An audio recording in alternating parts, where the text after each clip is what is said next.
Bom dia, professor. Começando aqui a apresentação da avaliação final de transferência de calor, onde vai ser corrigidas todas as entregas feitas até o momento, foram as 4 entregas.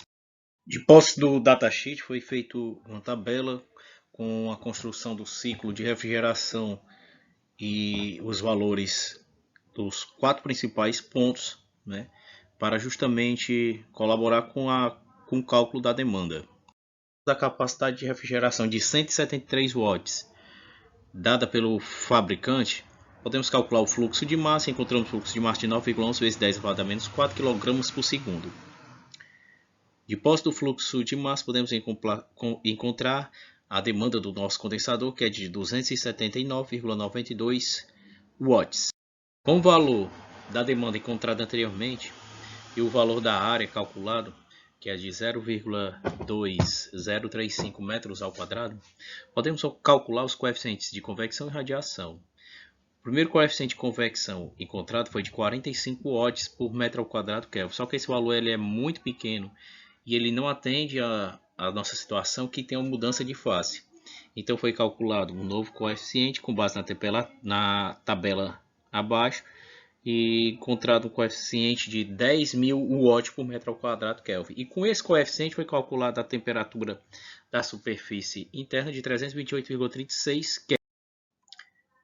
De posse do valor da condutividade térmica de 400 watts por metro Kelvin e também do valor da temperatura de superfície de 328,35 Kelvin e também do valor da emissividade e do sigma, podemos substituir nessa equação e encontrar o valor do coeficiente externo de convecção de 44,55 watts por metro quadrado Kelvin. Para calcular o coeficiente de transferência de calor por radiação, utilizamos esta primeira equação.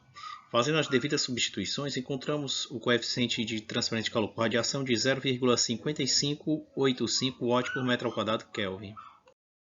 Com o auxílio do programa do ES, podemos encontrar os valores das constantes C1 e C2, que foi de respectivamente menos 1,35 vezes 10 elevado a menos 2, e a constante C2 foi de 327.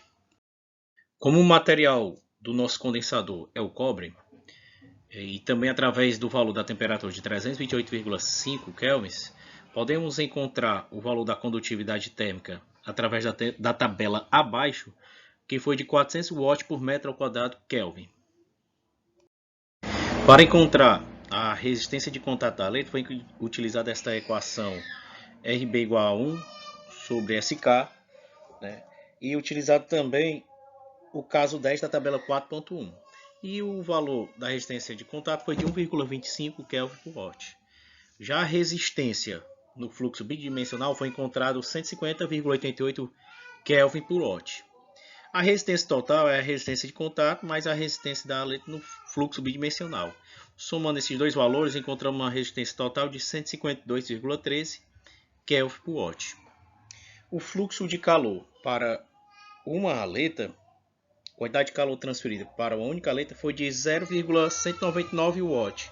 E para o conjunto de aletas, que envolve 2.240 aletas, deu 446 watts.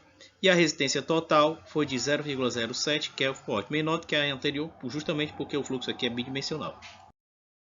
Para calcular o número de Biot, podemos usar a equação B é igual a U L sobre K.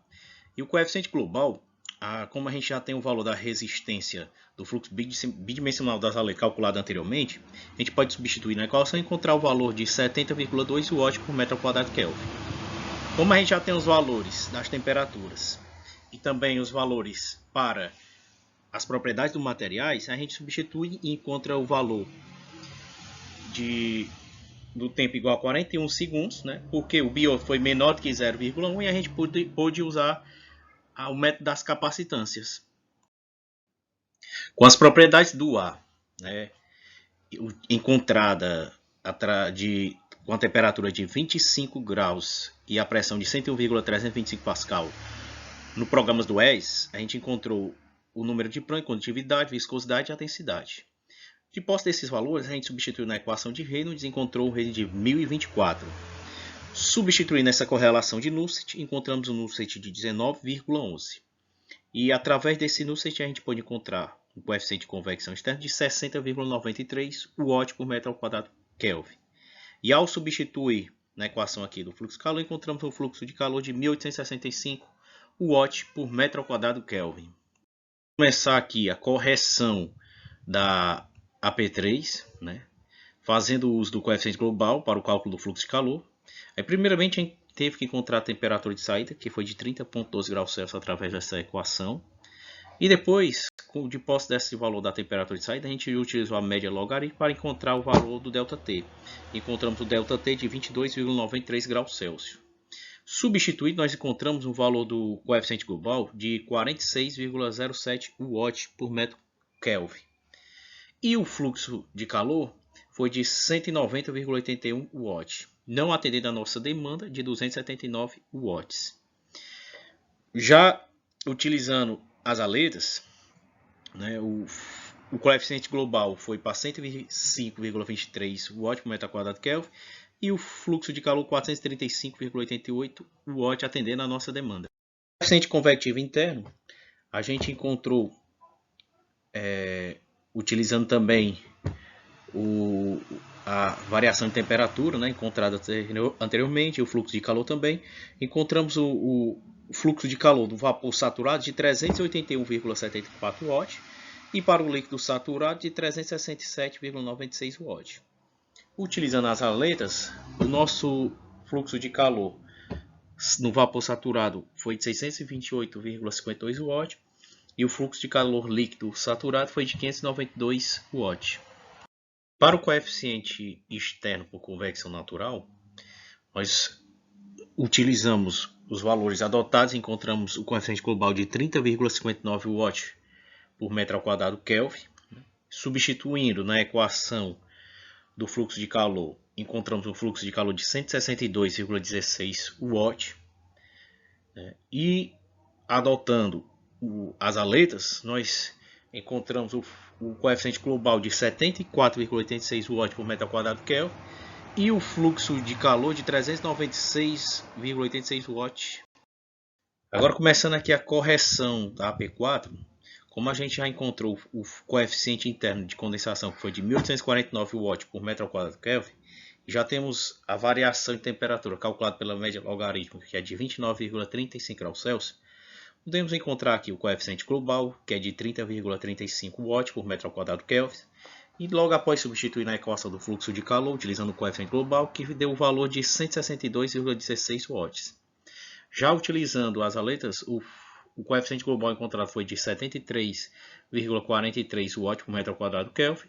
E o respectivo fluxo de calor foi de 396,86 watts, e que atende à nossa demanda.